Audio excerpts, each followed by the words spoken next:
नमस्कार, मी आहे प्रफुल्ल केदारे आणि आपण पाहत आहात मीडिया भारत न्यूज। सध्या प्रायोगिक रंगभूमीवर वेगवेगळे विषय येत आहेत। नवीन पिढी खूप सकस आणि ताकदीचं घेऊन येत आहे।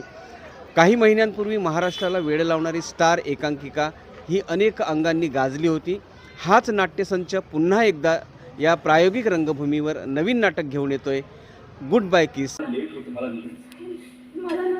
मला ना फक्त तू करतो। आता तुझा हात पकडला ना, आता नेशील तिकडे चालणार सोबत। चांगलं पाहिजे तुझं ते माझं एक पुळा मन असतं रे आमच्या स्वप्नाचं, एक वचन असतं। आता आयुष्यभर मरेपर्यंत आता हे तुझंच। अर्धवट सोडून दिल्यावर काय करायचं सांग ना मला। नाही माहिती काय बोल ना, काय रिॲक्शन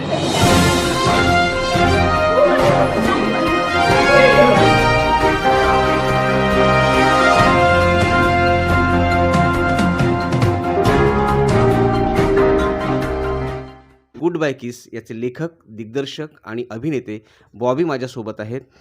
नेमकी ही कल्पना कशी सुचली की अंतातल्या अंताची गोष्ट प्रेक्षकांपुढे मांडावी? ॲक्च्युली खूप वर्षापासून मला हा जो थॉट होता ना, तो मला खूप वर्षापूर्वी सुचला होता. पण मध्ये मला वेळच मिळत नव्हता. पण मी जे दुसरं लिखाण करत होतो ना, त्याच्यामध्ये मला ना ते खुणावत होतं आणि कधी एकदा लाईक गोष्ट मला अशी बोलते की कर, कर आणि मग त्या ओघामध्ये ते झालंय ते.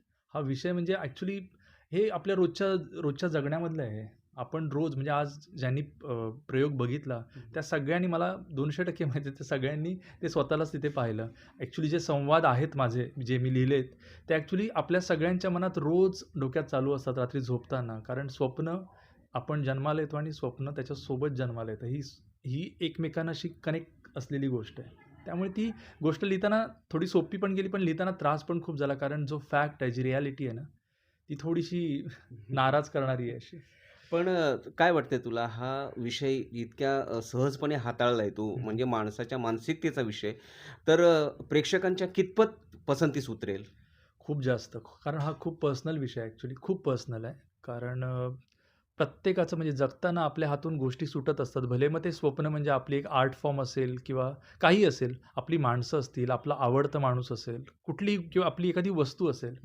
तर आपलं स्वप्न आपण म्हणजे आपल्यासोबतच असतं. म्हणजे ॲक्च्युली माझ्यासाठी हे बरं आहे की स्वप्न हा विषय घेतला, कारण ते सगळेजण बघतात. त्यामुळे 200% सगळे कनेक्ट होतातच. आणि आज मी बघितला पण अनुभव. सगळे जे भेटायला येत होते, पूर्ण डोळे पाण्याने भरलेले होते. आणि ती चमक म्हणजे ना, त्याच्या त्या डोळ्यातलं ते स्वप्न असतं ना, आणि ते स्वप्न हसत असतं, ते खुश असतं। अ, माझ्यासोबत आहेत या नाटकातील मध्यवर्ती भूमिका साकारणाऱ्या अभिनेत्री अक्षता टाले। अक्षता, या स्वप्नाची भूमिका रंगभूमीवर अवतरताना नेमक्या कोणत्या कोणत्या आव्हानांना तुला सामोरे जावं लागलं? आव्हानांना असं सामोरं जावं लागलं असं काही नाही. कारण की ते मला आवडणारी गोष्ट आहे ही ॲक्च्युली. त्यामुळे ते मला आव्हान जरी असलं ते तरी मला करायचं असतं ते. म्हणून एक एक छान ह्याने एक मला अपॉर्च्युनिटी मिळाली आहे हे करण्यासाठी. त्यातच मी खूप खुश होते. कारण की प्रत्येकाला नाही मिळत हे. आणि मी ती भाग्यवान व्यक्ती आहे, की जिला स्टेजवर यायला मिळणार आहे, जिला एक भूमिका रंगवायला मिळणार आहे. ती पण एवढा सुंदर लिखाण आणि सुंदर विषय घेऊन. त्यासाठी ते आव्हान म्हणजे मला हवं होतं ते आव्हान. नाव एकदम वेगळं आहे, नवीन पद्धतीचं नाव आहे.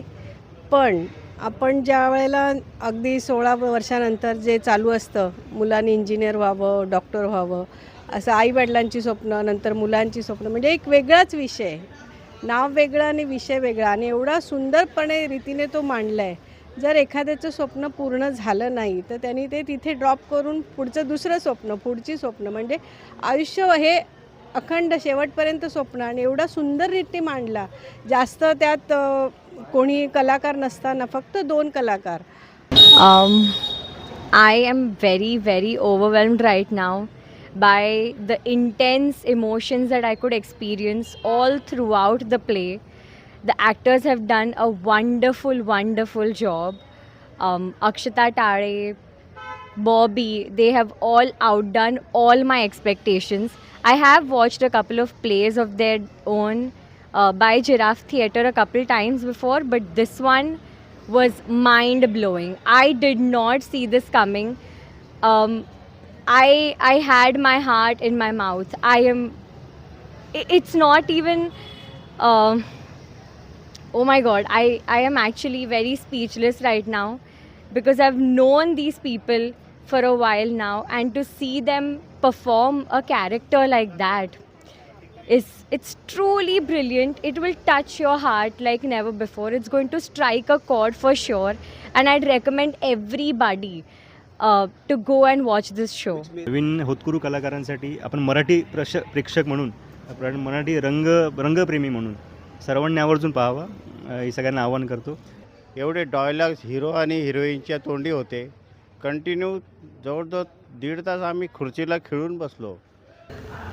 मी प्रफुल्ल केदारे, अत्रे रंगमंदिर कल्याणमधून कॅमेरामन ओम लोंढे याच्यासह.